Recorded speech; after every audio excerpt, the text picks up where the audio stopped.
막 결혼한 신혼 부부 한 자매가 남편을 위해서 처음으로 된장찌개를 끓였습니다. 남편이 이제 한 입 먹고 말을 했어요.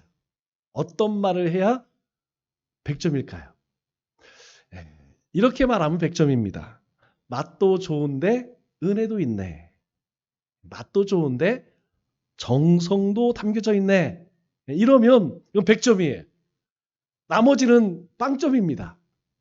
맛은 좋은데 정성이 부족하네. 맛이 없는데 은혜가 있네. 이런 말은 소용이 없어요. 무조건 맛도 좋고 야 정성도 담겨 있다. 이래야만 100점이죠. 만일 이 100점짜리 대답이 아니라 다른 말을 해요. 맛은 그래도 은혜는 있네. 뭐 이런 애매모호한 얘기를 하면 그날부터 이제 결혼 생활은 사망의 음침한 골짜기가 시작되는 겁니다. 이제 새 신자가 교회에 처음 오면 굉장히 낯선 게 많죠. 목사님뿐만 아니라 성도들이 그런 얘기 많이 합니다. 하나님께 기도하세요. 하나님께 기도하면 하나님이 다 응답하십니다. 그런데 처음 온 새 신자에게는 도통 응답이 안 되는 거예요. 그래서 이 새 신자가 목사님에게 찾아와서 묻습니다. 목사님, 아니 기도하면 하나님이 다 응답해 주신다고 하는데 벌써 6개월이 지났는데 하나님이 내가 기도하는 건 응답을 안 해주세요. 왜 그렇죠? 이렇게 목사님에게 묻는 거예요. 그랬더니 목사님이 천국도 가끔 와이파이가 좀 늦을 수 있어요. 이렇게 대답을 했대요. 처음에는 다 궁금하죠. 처음에는 다 이해가 안 됩니다. 초보 때는 모든 것이 낯설고 또 어렵죠. 그런데 하나님은 우리가 그 초보 단계에 머물러 있기를 원하지 않으십니다. 오늘 12절 말씀을 보니까 이 히브리 기자가 이런 말을 해요. 때가 오래되었으므로 신앙생활 오래 했다는 거죠. 너희가 마땅히 선생이 되었을 터인데 이제 가르치는 자가 되어야 할 텐데 성숙된 자가 되어야 할 텐데 이 뜻이죠. 그런데 너희가 다시 하나님의 말씀의 초보에 대하여 누구에게서 가르침을 받아야 할 처지이니 아니 때가 오래됐는데 오히려 가르치는 게 아니고 누군가를 가르치는 게 아니고 배워야 된다는 거죠. 아직도 말씀에 초보라는 거예요. 그래서 담달한 음식은 못 먹고 젖이나 먹어야 할 자가 되었다. 이렇게 이야기를 합니다. 이게 더 영양가에 있는 그런 단단한 음식을 먹어야 하는데 아니 애기들이 먹는 젖이나 먹어야 할 처지가 되었다. 이렇게 이야기를 하죠. 믿음은 자라야 하고 말씀은 깊어져야 합니다. 또 믿음은 정지 상태가 없어요. 기도하지 않으면 쉽고 말씀을 묵상하지 않으면 감각이 둔해집니다. 성숙은 시간의 문제가 아니라 순종의 깊이죠. 즉 우리가 신앙생활 오래 했다고 해서 저절로 성숙해지는 것이 아니라는 것입니다. 우리가 작은 것이지만 하나님의 말씀에 순종하려고 몸부림칠 때에 우리의 믿음이 우리의 신앙이 자라고 성숙해진다는 것이죠. 그러면 우리가 한번 생각해 봐야 해요. 나는 지난 한 주 얼마나 하나님 말씀에 순종하였는가? 나는 얼마나 하나님 앞에 그 순종을 위해서 기도했는가? 만일 잘 생각이 나지 않으면 우리는 계속해서 단단한 음식을 먹지 못하고 젖이나 먹고 있는 그런 상황이죠. 지난주 2026년 목회 계획을 세우러 조용한 시간을 가졌습니다. 기도를 하면서 많은 묵상을 했어요. 특별히 하나님께서 제가 얼마나 어린아이 같은가 깨우쳐 주셔서 저는 큰 충격을 받았습니다. 나름대로 하나님께서 주신 소명을 잘 충실하게 감당했다고 생각했지만 그건 제 착각이었죠. 기도 가운데 하나님께서 이렇게 말씀하시는 것 같아요. 너는 잡상인들이 물건 파는 것처럼 그렇게 말씀을 가르치고 있다. 여러분 잡상인들이 물건 팔 때 어떻게 팔죠? 요즘에는 많이 보이지 않는데 예전에 시장이나 이런 데 가면 잡상인들이 그렇게 팔아요. 자, 골라. 무조건 1,000원. 다 좋아요. 이건 뭐 안 좋은 게 없어요. 좋다. 아, 내가 그렇게 하는 것은 흉내만 내는 것이다. 주님께서 이제 그런 말씀을 하시는 것 같아서 저는 할 말이 없었습니다. 그리고 또 주님께서 이렇게 말씀하시는 것 같아요. 너는 전혀 잘하고 있지 않다. 내 스스로는 잘하고 있다고 생각할지 모르겠지만 살만 쪄가는 것이다. 100번 옳은 말씀이라고 생각을 했습니다. 부인할 수가 없었어요. 왜냐하면 이 신앙이라고 하는 것, 또 직분이라고 하는 것, 이게 시간이 지나면 습관과 요령만 늘어갑니다. 저도 우리 교회에서 담임을 처음 시작했잖아요. 그런데 시간이 지날수록 그런 마음이 들어요. 점점점 습관화 되는 거 아닌가? 요령만 들어가는 거 아닌가? 여러분, 이게 영적 비만 아니겠습니까? 여러분, 우리 영적 비만은 다른 게 아니라 그것입니다. 우리가 점점 그리스도의 장성한 주님을 닮아가는 것이 아니라 신앙생활에 익숙해져 가는 것. 이것이 바로 영적 비만이라는 것이죠. 그래서 결국 주님은 저에게 이렇게 말씀하시는 것 같아요. 너는 지금 교회가 아니라 하숙집이나 고아원을 운영하고 있는 것이다. 너는 교인들의 아버지가 아니라 분주한 하숙집 주인이다. 고아원 원장이다. 주님 말씀이 다 옳았습니다. 참 부끄럽기가 그지없어요. 돌이켜보면 제대로 한 것이 아무것도 없습니다. 만일 제 자식이었다면 그렇게 양육했을까? 그런 생각이 많이 들어요. 그래서 저는 우리가 얼마나 어린 아기라는 여러 증거들을 생각을 보았습니다. 우리 가운데에 어떤 모습들이 어린 아이와 같은가? 그 첫 번째가 천편일률적인 기도, 그리고 나태하고 안일한 기도 생활인 것 같아요. 만일 어떤 사람이 주님과 점점 더 친밀해진다면 처음 예수님을 믿었을 때, 처음 주님을 만났을 때와 전혀 다른 기도를 할 것입니다. 그런데 우리의 기도는 그렇지 않은 것 같아요. 또 기도 자체를 잘하지 않습니다. 또 신앙생활에서 우리는 똑같은 기도만을 되풀이하며 항상 부르던 찬양, 그것만 부르죠. 그래서 하나님과의 대화에 있어서 별 진전이 없습니다. 즉 하나님과의 발전이 별로 없다는 것이죠. 우리 결혼 전후의 모습은 어떻습니까?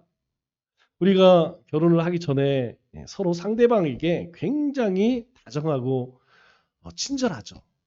조금이라도 뭔가 환심을 좀 마음을 살려고 참 조심합니다. 말 한마디 한마디, 문자를 보내도 몇 번 확인하고 보내고 그러죠. 왜 그러느냐? 사랑하기 때문에 혹시 상대방이 상처를 입지 않을까, 오해를 하지 않을까 참 조심을 많이 합니다. 그런데 여러분, 결혼을 하면 어떻습니까? 훨씬 덜해지죠. 다정한 것이 아니라 좀 무뚝뚝해지고, 또 시간이 지나면 조금 관심도 좀 줄어들고, 그러다 여러 가지 이제 권태기도 맞게 되고 위기도 맞게 되는 것이죠. 그게 심각하면 결국은 헤어지게 되는 겁니다. 그런데 만일 우리가 처음 결혼을 하기 전 그 모습으로 결혼 생활을 한다면, 아니 이 결혼하기 이전보다 더 따뜻하게, 더 다정하게 행한다면 여러분, 그 결혼 생활은 훨씬 더 풍성해지겠죠. 신앙생활도 마찬가지일 것입니다. 기도 생활도 마찬가지일 것이라는 것이죠. 그래서 주님 앞에 좀 더 친밀하게, 그리고 주님이 원하시는 것이 무엇인지 조금만 관심을 갖는다면 우리의 기도의 내용은 많이 바뀌어질 것입니다. 우리가 영적 아이라는 또 다른 증거는 하나 되지 못하는 것입니다. 사도 바울은 각각 베드로 그리고 아볼로 그리고 자신을 추종하던 이 고린도 교인들을 향해서 영적 갓난아기의 표징이다. 이렇게 말합니다. 우리 고린도서 3장 1절 말씀을 보면 사도 바울이 고린도 교회에 이렇게 편지를 쓰죠. 형제들아, 내가 신령한 자들을 대함과 같이 너희에게 말할 수 없어서. 신령한 자들은 어떤 자들이에요? 성숙한 자들이죠. 너희가 성숙하지 못하기 때문에 내가 그들에게 하는 것처럼 너희를 대할 수가 없다. 이렇게 이야기를 합니다. 그러면서 육신에 속한 자 곧 그리스도 안에서 어린아이들을 대함과 같이 하노라. 왜요? 우리가 성숙한 자에게는 어른에게는 어른의 알아들을 말을 합니다. 그러나 아이들에게 그렇게 못하죠. 아이들에게는 말을 해도 알아듣지 못하고 또 조금만 심한 말을 하면 삐집니다. 울죠. 그리고 말을 안 하죠. 그래서 사도 바울이 하고 싶은 얘기는 많이 있지만 너희가 애들 같아서 어린 아기 같아서 하고 싶은 말을 못한다. 왜? 오히려 내가 너희들에게 이런 말을 하면 너희가 시험에 들까 내가 제대로 말을 못하겠다. 이렇게 이야기를 합니다. 고린도 교인들은 그렇다고 해서 서로 대놓고 싸우진 않았습니다. 우리 1장 12절 말씀을 보면 나는 바울에게, 나는 아볼로에게, 나는 게바에게, 나는 그리스도에게 속한 자라 한다는 것이니 이 고린도 교회 안에는 서로 다른 설교자를 선호했을 뿐이죠. 또 다른 은사를 자랑했을 뿐입니다. 그런데 문제는 그들이 한 교회에 속해 있지만 마음은 나뉘어 있었다는 거예요. 그래서 그들이 하나가 되지 못하기 때문에 결국은 시간이 지날수록 마음이 나뉘고 마음이 나뉘니까 분열할 수밖에 없게 된 것이죠. 우리가 한 교회에 넣어서 신앙생활하면서 여러분 어떻습니까? 우리의 마음은 하나 되었을까요? 만일 우리의 마음이 하나 되지 못했다면 여전히 우리는 어린아이에 머물고 있는 것입니다. 세 번째로 우리가 영적 어린아이라는 또 다른 증거는 주는 것보다 받는 것을 더 좋아한다는 것이죠. 우리는 꼭 어린아이 같아서 언제나 주님이 도와주시기를 바라고 또 무엇을 해주시고 또 무언가를 주시고 건강도 주시고 행복도 주시고 재물도 주시기를 우리는 바랍니다. 우리 하나님 앞에 끊임없이 달라고 졸라대죠. 우리 아이들이 어디 마트를 가면 어떻습니까? 아이들은 그래요. 들어갈 때부터 나올 때까지 이거 사주세요. 저거 사주세요. 끊임없이 졸라댑니다. 그러나 어른들은 줄 줄 압니다. 주는 것이야말로 어른들의 표지라고 이야기할 수 있겠죠. 아이들은 절대 안 됩니다. 아이들은 자신들의 두 손에 있는 것을 누군가에게 절대 나눠주지 않습니다. 나눠주라고 빼앗으면 울죠. 제가 예전에 우리 어려서 신앙생활하면서 어른들에게 배운 것은 그거예요. 우리 이전에 어르신들 신앙생활 이렇게 하는 거 보면 참 열심히 하나님께 드리는 삶을 살아요. 예전에는 훨씬 더 살기가 힘들었습니다. 그럼에도 불구하고 하나님 앞에 새벽을 드렸죠. 뿐만 아니라 하나님 앞에 드릴 수 있는 모든 것은 최선을 다해서 그렇게 드리는 모습을 보았습니다. 오늘날 그리스도인들은 어떨까요? 오늘날 그리스도인들은 성령의 열매보다 은사에 더 관심을 갖는 것 같습니다. 만일 신유의 은사를 받은 사람이 교회에 오면 그 교회에 많은 사람들이 모여들죠. 그리고 그것을 굉장히 찬양을 합니다. 하지만 어린아이일수록 그러한 것을 신기한 구경으로 바라보죠. 다시 이야기해서 신기한 구경거리밖에 되지 않는다는 것입니다. 어린아이들은 그것이 무엇인지 잘 모르죠. 아이들은 뭔가 기도하면 병이 낫고 이런 것이 너무나 신기하기 때문에 그저 구경꾼이 되는 것입니다. 예수님을 따르던 많은 무리들을 책망하셨죠. 책망하신 이유는 무엇이냐면 다른 것이 아닙니다. 주님께서 왜 그러한 일들을 하시는지, 주님이 말씀하시는 거에는 좀 관심이 없어요. 오늘은 주님께서 어떤 귀신 들린 자를 고치실까? 오늘은 어떤 기적을 행할까? 항상 여기에 관심이 있는 거예요. 그래서 주님께서 답답하신 것이죠.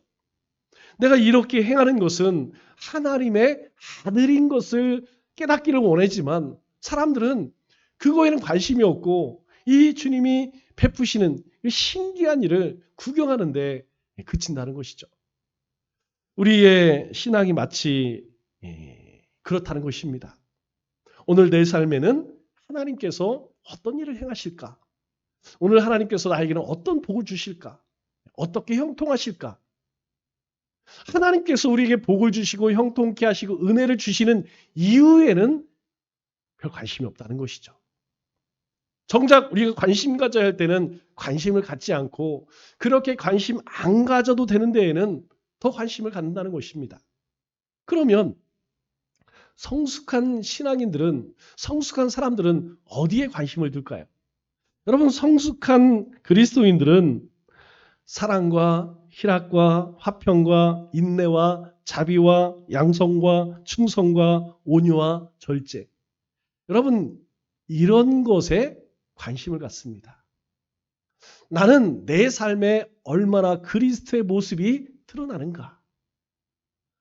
내 안에 하나님 주신 기쁨이 얼마나 충만한가? 나는 하나님이 주신 것을 세상 속에서 얼마나 잘 절제하고 있는가? 이런 것을 들어본다는 것이죠. 마치 아이들처럼 우리는 무엇이 값지고 무엇이 그렇지 않은지 잘 구분을 못합니다. 10,000원짜리 지폐와 사탕을 아이에게 주면 아이들은 어떤 것을 고를까요? 100이면 100, 다 사탕을 붙듭니다. 우리 역시 크게 다르지 않다는 것이죠. 이 신령한 것, 영적인 것과 물질적인 것이 앞에 놓이면 어린아이와 같이 똑같이 행동한다는 것입니다. 영적인 것보다 언제나 근사한 새 집, 새 차, 은행 잔고, 세상 사람들이 즐기는 그 즐거움, 이런 것들을 더 선호한다는 것이죠. 여러분, 왜 그럴까요? 그것은 아직 우리가 성숙한 신앙을 갖지 못한 까닭이라는 것입니다. 우리 어린아이라는 말 여러분들에게 몇 번 말씀드렸죠? 어른아이는 무엇이냐면 몸은 어른이에요. 그런데 마음과 생각은 아이라는 것이죠. 그러면 이 사람은 어른입니까? 아이입니까? 몸이 아무리 크다 할지라도 그 생각하는 것, 그 마음이 어리다면 어른이라고 이야기하기 어렵습니다. 우리 신앙생활에 있어서도 우리가 신앙생활을 얼마나 오래 했느냐, 어떤 직분을 가지고 있느냐, 그것이 그렇게 중요한 게 아니라는 것이죠. 우리의 삶 속에 얼마나 하나님의 말씀을 담아내고 있느냐, 하나님의 뜻을 쫓아 어떻게 살고 있느냐, 이것이 더 중요하다는 것이죠. 우리의 자랑이 무엇입니까? 연수일까요? 경륜일까요? 아닙니다. 어쩌면 초신자들에게는 그러한 것이 굉장히 소망일 수 있어요. 빨리 권사돼야지, 나도 빨리 장로되었으면 좋겠다, 이런 마음이 있을 수 있습니다. 어린 아이들에게는 그것이 다 좋아 보이죠. 그러나 우리의 신앙이 성숙되어져 가면 우리 주님께서 우리에게 무엇을 원하시는가, 여기에 더 관심을 갖는다는 것입니다. 또 다른 증거는 교회에 일꾼이 없다는 것입니다. 아니, 교회에서 일하는 사람 참 많은데요. 과연 그럴까요? 교회마다 10년, 20년, 30년 예수 믿은 사람들이 많이 있지만 아직 예수님을 믿지 않는 단 한 사람도 예수님 앞으로 인도하지 못한 성도가 수두룩합니다. 이런 성도는 교회에 행사가 있으니까 그냥 신용 한번 하는 것이 전부죠. 심지어는 전도 대상자조차 없습니다. 누구를 전도해야겠다 이런 마음조차도 없다는 것이죠. 누구를 이 사람은 꼭 예수님 믿었으면 좋겠다라고 하는 마음조차도 없다는 것입니다. 그리고 아는 사람이 어쩌다 한번 교회에 와주면 그것이 자기가 할 일을 다 했다고 생각합니다. 문제는 이마저도 안 한다는 것이죠. 그러면 이게 왜 중요하냐? 주님께서 오셔서 우리에게 보여준 모습이 무엇입니까? 예수님이 왜 오셨죠? 왜 십자가를 지셨습니까? 그리고 부활하셔서 우리에게 당부하신 것이 무엇일까요? 다 하나입니다. 바로 영혼 구원이죠. 왜 그럴까요? 이 사람의 한 영혼보다 더 귀한 것이 없기 때문입니다. 여러분 추수감사절을 맞이하여서 하나님이 가장 기뻐 받으시기를 원하는 것이 무엇일까요? 우리가 드리는 예물일까요? 아닙니다. 우리가 하나님께 드린 헌신일까요? 아닙니다. 그 모든 것보다 한 영혼을 주님께 인도하는 것보다 더 가치 있는 일은 없다는 것이죠. 가장 귀한 가치는 영혼입니다. 젖먹이 아이들은 스스로 할 수 있는 게 있을까요? 우리가 함께 예배드리는 주일마다 보죠. 우리 제이나 우리 어린 아이들, 유빈이나 이런 아이들을 보면 내가 이제 때가 됐으니까 밥을 먹어야겠다. 내가 쉬야를 했으니까 옷을 갈아입어야겠다. 여러분 그렇게 스스로 할 수 있을까요? 없습니다. 심지어는 시켜도 못하고 맡겨도 못한다는 거예요. 이게 어린아이의 모습입니다. 어린아이는 스스로도 못하고 시켜도 못하고 맡겨줘도 못한다는 것입니다. 여러분 그러면 누구를 탓할까요? 사람들은 자주 성장해야 한다라는 말을 자주 합니다. 당연히 성장해야 하죠. 왜 그럴까요? 여러분 성장하지 못하면 그것은 장애가 있다는 표시예요. 아마 집에서 동물을 키워보신 분들은 압니다. 여러분 동물들은 정말 이상한 게요. 장애가 있으면 크지를 않습니다. 정말 이상해요. 똑같이 더 좋은 것을 먹이고 더 관심을 많이 가져줘도 장애가 있는 동물은요. 자라질 못해요. 여러분 우유밖에 먹지 못한다면 어떻게 성장하겠습니까? 우유는 물론 일정 기간 동안 좋은 음식입니다. 어린 아이 때에 단단한 것을 먹을 수 없기 때문에 당연히 젖을 먹어야 하죠. 그러나 아이가 좀 더 자라면 여러분 계속해서 우유를 먹을 수 없다는 것이죠. 이제 돌이 되고 이제 2살, 3살 되면 여러분 그때에도 젖을 먹으면 아기의 성장에 큰 문제가 생깁니다. 그때에는 이유식을 먹어야 하고 더 영양이 있는 단단한 음식을 먹어야 한다는 것이죠. 왜 그렇습니까? 그것이 그 아이에게 필요하기 때문입니다. 우리가 가만히 생각해 보면 우리 모두는 그동안 해왔던 편견의 희생자일 수 있어요. 무슨 말이느냐? 우리는 늘 하던 대로. 왜 그럴까요? 너무 편하니까. 좋습니다. 하던 대로 익숙해졌기 때문에 참 편해요. 그런데 문제는 무엇이냐? 성장하지 않는다는 것입니다. 그러면 현상 유지할까요? 현상 유지도 안 됩니다. 우리는 분명 하나님의 은혜로 구원을 얻었습니다. 그리고 하나님의 축복 가운데 삽니다. 그런데 우리가 하던 대로 살아가면 구원의 기쁨과 감격은 점점 사라집니다. 여러분 어때요? 오늘 주일 예배를 드리면서 어떤 마음으로 오셨습니까? 설레는 마음으로 오셨나요? 오늘 우리 주님께서 나를 구원하신 우리 주님의 그 거룩한 일을 내가 찬송하는구나. 그 주님을 예배하는구나. 그 주님을 내가 경배하는구나. 아니면 여러분 오늘 주님의 날 어떤 모습 오셨습니까? 만일 우리가 거기에 붙들려 있다면 꼼짝할 수가 없어요. 이런 편견은 여러분 깨져야 합니다. 이것은 믿음이 좋은 사람의 모습이 아니라는 것이죠. 그래서 우리는 잠시 멈추어서 지금 무엇을 하고 있는지 우리는 스스로를 돌아봐야 합니다. 만일 모든 일들을 멈추고 이것이 하나님께서 기뻐하는 일인지 그렇지 않은지 하나님께 묻지 않는다면 여러분 그 잘못의 책임은 누구에게 있을까요? 어쩌면 우리는 신앙생활을 하면 할수록 우리 머리에 숯불을 쌓는 그런 일들일 수 있다는 것이에요. 저의 경우는 작년에도 똑같이 말씀드렸어요. 가장 어려운, 가장 힘든 것이 뭐냐? 일을 멈추는 게 힘들어요. 일을 멈추는 거. 일 중독자입니다. 그렇게 살아왔어요. 20년 부육자 생활하면서 그렇게 하는 것이 당연하다고 생각했습니다. 예전에는 먼저 계획을 짜고 하나님 앞에 기도했습니다. 하나님, 이 계획들을 이루어 주옵소서. 그런데 이제는 좀 바꾸었어요. 어떻게 바꿨느냐? 주님, 제가 어떤 일을 하기를 원하십니까? 여러분 어떻게 기도하세요?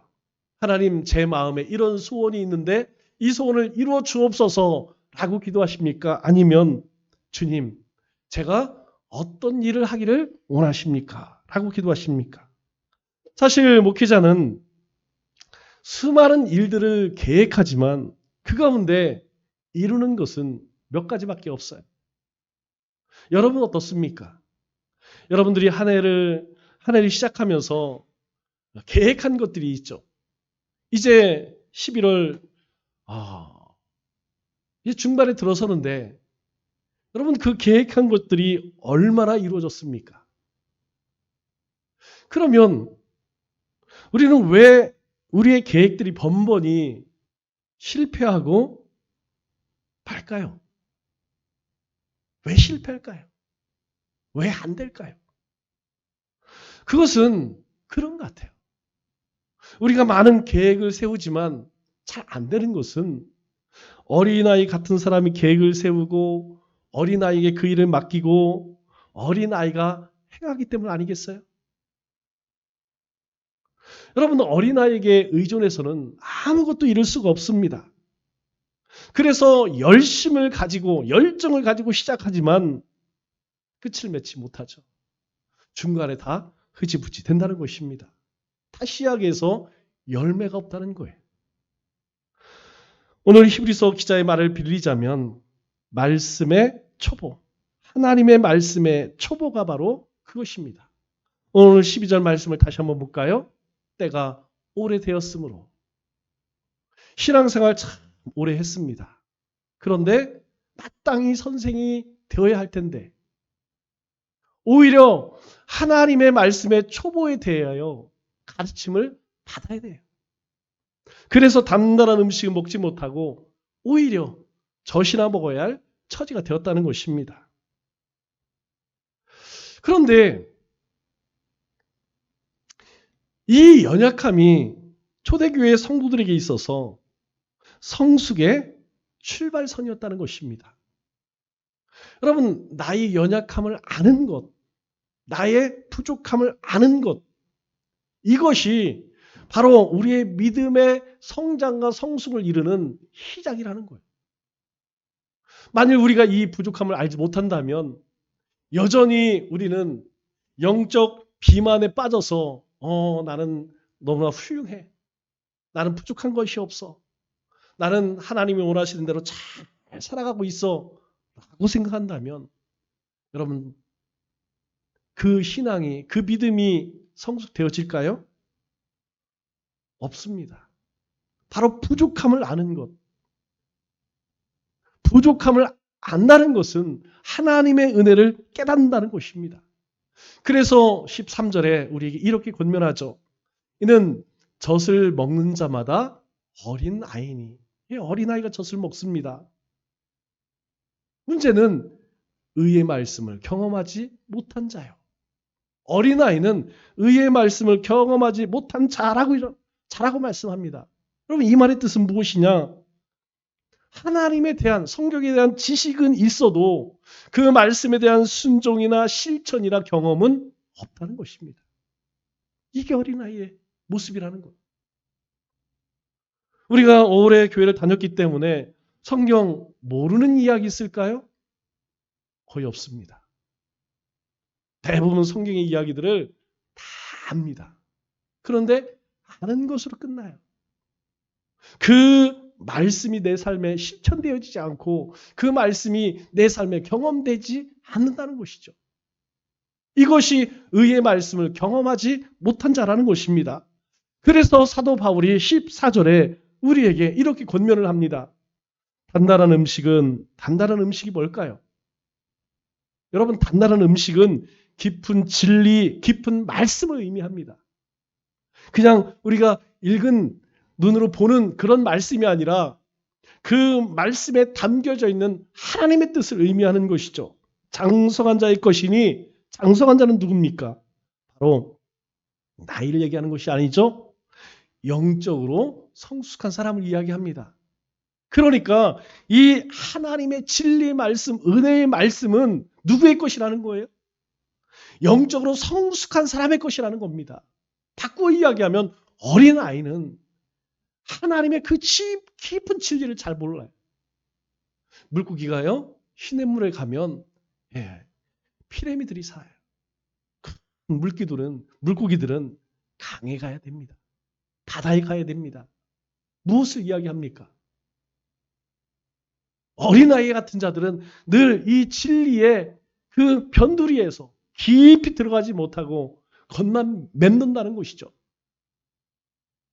그래서 그들은 누굴 이야기하죠? 장성한 자들은 지각을 사용함으로 연단을 받아, 이렇게 이야기를 하죠. 지각이라고 하는 건 뭡니까? 판단하는 능력, 분별력을 이야기하죠. 연단을 받는다는 것은 반복적으로 훈련한다는 거예요.